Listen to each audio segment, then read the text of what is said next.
episode of Rebuilding Portsmouth. Now, before we get into today's episode, and I know I say that one a lot, but I just wanted to say thank you, because I put this on my Red Star one earlier, but I wanted to put it in both videos because I know not everybody watches both. I just wanted to say a massive thank you for getting me to 4,000 subscribers. I know it's probably about a week late, but I was going to do a video, but now, yeah, it's just one of those things, and I wanted to make sure that I did it, basically.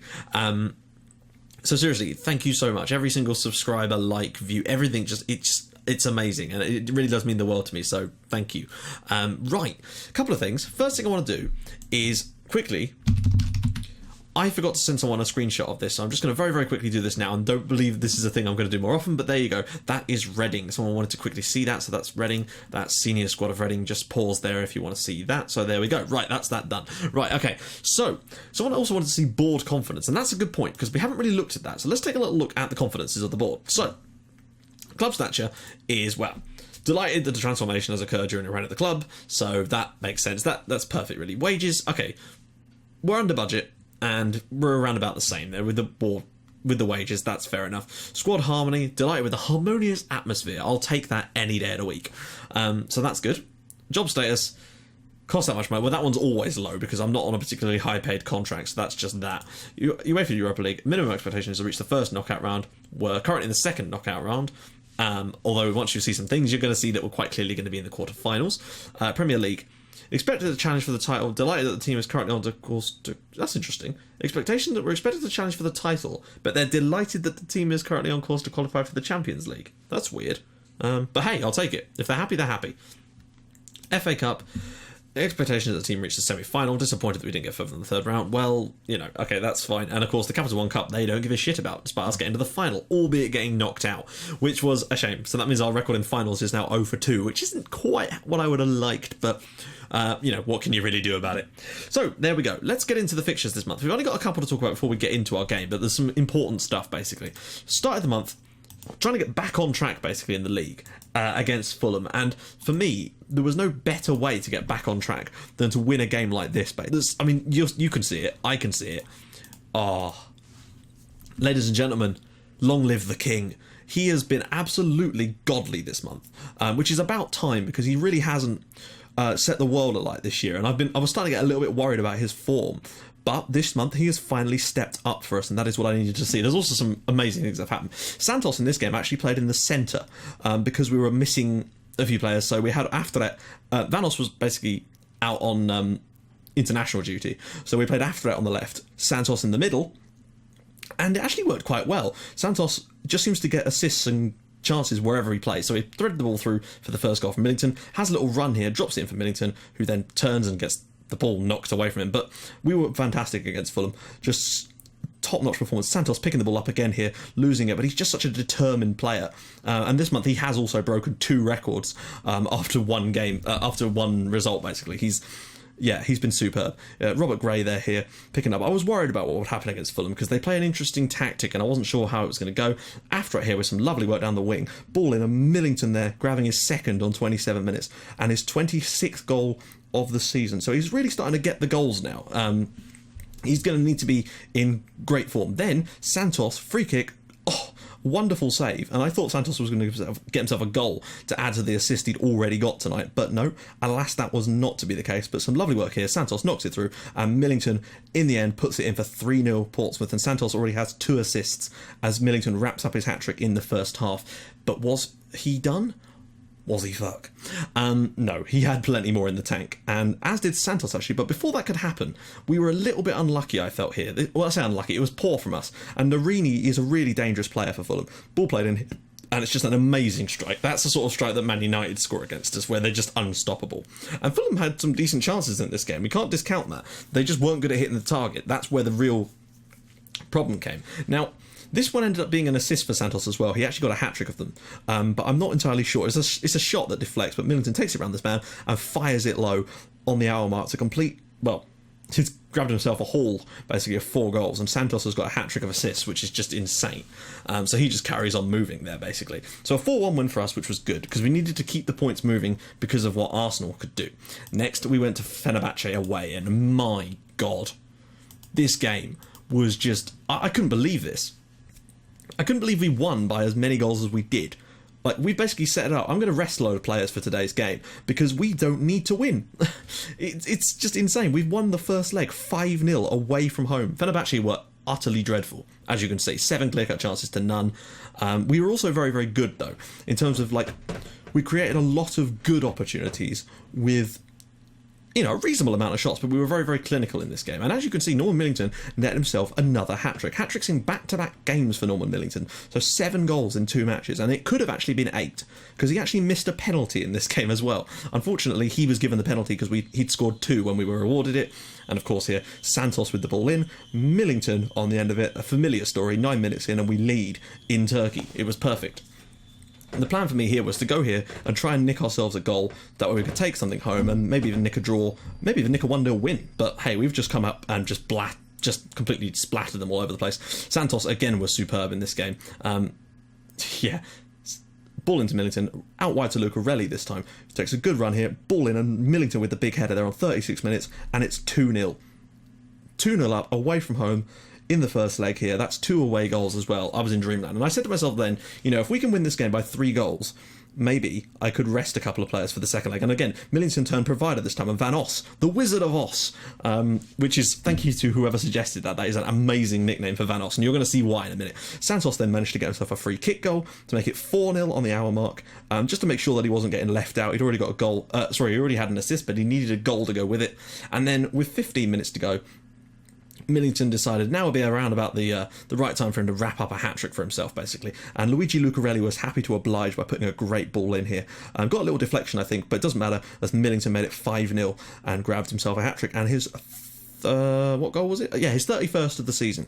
So he's really stepped it up this month. Probably should have had another one. He really should have got 4 in this game as well, if he hadn't have missed the damn penalty. But unfortunately, it always gives them the ball, it seems, when they're on a hat-trick. And I would have rather had someone like anyone take it other than Millington. He's only got like 9 penalties. He's not that good at penalties, and he has missed the last 2 that he's taken, I think. So try to not do that in the future, guys. But hey, yeah, not much we can really do about that. And that was all well and good. And then we came to Liverpool in the league, and 2 bad things have happened in this one. Firstly, Marcelo got injured and is going to be out for 3 months, which is horrible. Thankfully, Yanko is going to be fit, I think, because he's been injured too. But this game was a joke. It was another one of those ones where you're like, come on, you have to win. But the fact is, the way we took the lead in this game, we got 2-0 up here, and the Wizard of Os was the main you'll see here. Santos gets 2 more assists here, but look at this. Santos' ball, Os takes a touch, bang, top corner from about 25 yards there on 4 minutes, 1-0 to Portsmouth. And it's not, look, we created 8 clear-cut chances in this game and didn't win. It's a pathetic attempt. We had so many misses. It was insane. This time Santos whips it out again, but this time Van Os on the half volley, top corner again. Oh, he is I just couldn't believe that he'd done it twice. The second one was even better. Then, literally seconds after that, Liverpool, with their first shot of the game, big surprise there. Henderson, even a shade of offside in that one as well, but the point is it was their first fucking shot of the game, again. They did go on to create a few more chances as, of course, they came at us, and then, I was just gutted. We should never be drawing this game. We dominated them in terms of, like, look at the amount of chance, 8 1-on-1, and those are 8 1-on-1s, by the way, folks. Like, bear in mind, the 2 goals that we scored weren't even half chances. So we had 8 1-on-1s in this game, and we missed all of them. Millington missed a couple of sitters. Marcio also missed a couple of absolute sitters.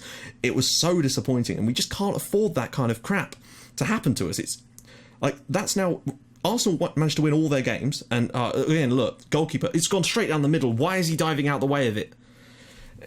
But there you go. It's one of those ones where you're just not going to win, and we didn't. So there we go. Credit to Liverpool for taking the points, but really they didn't deserve a shit, because 8 1-on-1s we had in this game, aside from the 2 goals we scored as well. It's just useless, just terrible stuff. And that's really given us a bit of a problem, really, because Arsenal are now, they've won their games, basically. They're 6 points behind us with 8 games left. We are miles clear of anyone else. We're 19 points clear of Burnley with a game in hand. That's not really relevant. The lowest we're going to finish this year is 5th. And I really don't want to finish 5th. We have to get Champions League football this year. We've scored 79 goals in the league. There's a very good chance that we could probably score over 100 this year. And if we scored over 100 goals and didn't get in the Champions League, I'd be absolutely furious. Considering it's not like we've got a bad defence either. We've only conceded an average of a goal a game, which is easily good enough to get Champions League. In fact, the only sides that have conceded less goals than us are the 3 teams above us. We need... it's disappointing is all I can really say. Millington is in the top scorers now with 18 there. Santos, of course, still in the average ratings, and of course has 20 assists this season, and of course the most man of the matches. But with Arsenal, I don't know. Arsenal are the main rivals for us, basically. And I'm actually going to quickly, before we go into this game, take a little look of the comparative fixtures, basically. So, in our remaining games, we've got Norwich and Burnley at home. Those are absolutely must win. We have to win both of those by... Yeah, we've got a massively better goal difference than Arsenal, so that's hugely important, but we do need to win both of those games. They're both winnable. But Newcastle and Stoke away, and QPR away, City at home, and then Southampton and Sunderland away. There's winnable games in there, of course, but I don't know. We're just going to have to look. I just want to see what Arsenal's fixture list looks like. That's what I want to really see. Is like, where can they drop points for us? That's what I'm really interested in. So they've got Hull City away, no chance. They'll beat Swansea, they'll beat Southampton. Stoke away is going to be tough. I will give them that. Stoke City away will be tough. Forest away probably will win that too. They have got Newcastle away as well, but they also have Man United at home. Oh, I really think we are going to be in a tough one with Arsenal here. We've got the lead on them, but I just think that we've got some really, really tough games coming up still. So it could go either way on that one, and I really cannot bear the thought of us not getting Champions League football. You know, we're going to end up scoring at least sort of 90 goals this season, and if we didn't get in the Champions League despite scoring that amount, I'd be absolutely gutted, because it's just those stupid results against teams like Liverpool where you've played so well and you just don't get it. But anyway, let's get into the squad, because we cannot afford to have another season outside of the Champions League. Although, if we were to win the Europa League, of course, then it wouldn't matter. But, you know, I still think that could be a tough one. There's some really good sides left in it, and we'll almost certainly get knocked out by an English side in the end anyway. Goal scorers, Millington has 31 from 44, which isn't bad. It's still not as good as he was last year, though. That's the thing. Santos is second, though, with 14. As for assists, Santos has 28, and he's now broken Jed Wallace's record of 27 assists in a season, and Santos has still got probably another 10, 12 games in him this year. I think he could get maybe 32, 33. You never know, maybe even more. He also broke the record for the most man of the matches in one season, a record that's been stood for 10 years now, since Falcao got 10 in one season. Santos already has 11. Crazy. Man of the match is, of course, 16 in all competitions, which is something else. Yellow cards, 11 for Ivancic. Red cards, 2 for Marcelo, 1 for Robert Gray. Average rating, Santos, 8.29. Just crazy. Aerial challenges, 63 for Verstraeten. Key passes, Santos by miles, but Vanos, the Wizard of Oz, is doing well there too. Key tackles, of course, Robert Gray, only 32. That just shows you how good we've been defensively. Interceptions, 496. Incredible. Mistakes leading to goals, still just those two. We've been very, very good. I think we've been pretty decent on that sense. So, let's get into this today. Now, we're going to be resting players because, they're playing that system as well. Oh, dear. We're going to rest some players. So, I'm basically just going to get my assistant to do a full rotation. See what they come up with. Griffiths, Afterret, Musonda, Borges, Ivancic, Whitbread. That's good to see. Gray, Francois, Yanko, Vega. Is there anyone I'd rather play? If we got another right-sided player, perhaps... Wally's out on loan. I'm going to put Lucarelli in, actually, from the start. I'd rather have him start than Musonda, who's, it's a chance for Lucarelli to play, and he needs that. Borges in the midfield, am I really that keen? He's not a midfielder. Perhaps not him either. Let's just see. Borja Gomez is a little bit knackered. Peralta's taken an injury. No, I'll tell you what we'll do. We'll bring Afterret back here, and we'll put Rios on. Out on the left here. There we go. That's a bit more like it. Kieran Griffiths, this might well be his swan song for us. He's probably not going to play many more games. So this is a chance for you guys to say goodbye to him. You never know, he might come up with something special for us. But I think that should be strong enough to avoid losing by goals. Then again, look what happened to my Red Star save against Fenerbahce when we won the away leg. They are capable of it. Let's just say that, shall we? Marcio, it's good to see him starting up front for us as well, but remember how good this system is against that particular system. I can't remember the last time we even failed to win a game by a couple of goals when a team played that style against us. They just don't seem to learn, and that's why I love playing against them. So let's go for this and see who can fill their boots today. Wouldn't it be awesome if we could win this 5-0 and actually get like a 10-0 aggregate win at this stage in a competition? After that here, this is the sort of game where he needs to step up. He's gone all the way through here. Is he... 1-0 to Portsmouth inside 20 seconds. Ola Afterret, who's on the left-hand side here, but he does love to cut inside because he's more of a central-minded player. They just stood off him. I don't think they really thought about it. Just comes inside, sets himself up, and that is a wonderful finish. And I said this could be his day to step up, and my God, he's started well. I think he's also captain in the side? No, he can't be. I think that's Robert Gray, actually. Yeah. So 1-0 up here, 6-0 on aggregate. Well, that's game over and tie over, really, isn't it? I mean, not that it wasn't already, but it's nice to see some of the youngsters still holding their own here. Fenerbahce have not even had a shot yet. Possession is all in our favour. We just need to keep on going like this and see if we can get a couple more in this game. I'd like to see what Afterlight can do. And... oh no, of course he's playing centre mid today, isn't he? That's why no one picked him up, because he ran from very, very deep. Marcelo, Ivancic. Sorry, not Marcelo, Marcio. Griffiths. Out wide to Lucarelli. Yeah, what happened there? Long ball played in, and that should be won by Francois into Afterlight, who's a little deeper, and he's so dangerous from deep there, clearly. Griffiths, and it's a foul by... oh my god, Kalkin's going to get sent off here after 21 minutes. Fenerbahce are going to go down to 10 men here. It is the second yellow card. Wink, wink. Notice we've got number 65 on there because of... is it... I can't remember his name. Is it Fitzpatrick? No, he's on loan. I can't remember his name. Apologies for that. But yeah, they're down to 10 men now. 6-0 down on aggregate, down to 10 men. It should just be a case of how many goals we want to score today. And I would particularly like to see quite a few. It'd be a good day for Marcio to fill his boots, basically. Get some confidence back as a striker. He's going to be playing against less players. Unfortunately, this bit is going to take ages because... whenever there's a red card, that happens. Ivancic knocks it in here, and Gray. I don't know. Of course, Santos isn't starting, so there's no lovely free kicks from him, unfortunately. I don't know if he's even on the bench, so I might not get him on later. If he is on the bench, I might get him on later for a little bit, just to see if he can have another little crack at this. We've not really kicked on since they've gone down to 10 men, but at the same time, I'm in no hurry to really push them. I don't want to give them an opportunity to break on us, really. That's sort of the plan in this first half. So, well worked for the goal, but we've not really done much since then. That's what I will say. Yeah, Santos isn't even in the squad for this one. I'll definitely be getting Ali Burrell on later in this game, though, because, yeah, he just needs some game time. I've been using Marcio as the super sub lately, because generally he's been very good, but then again, he missed 3 clear-cut chances against Liverpool after coming on. That's usually his bread and butter, and he just wasn't able to do it, which was disappointing, to say the least. We really probably have deserved another goal from this game at the moment, with the way things are going now. Let's get Burrell on then. Marcio's been poor. Who else doesn't get a game very often? I'll tell you what, I'll bring on Kenneth McAvoy as well. Why the hell not? And we'll just keep the rest for now. I don't want to get any injuries. A 1-0 win will do, though, even if it is... oh, Ivancic to go for the goal? No. Back post, and it's Robert Gray in there, and that's 2-0 and 7 on aggregate. Robert Gray with his 9th of the season. I think he's got one more in him this year to hit double figures, and that would be just beautiful.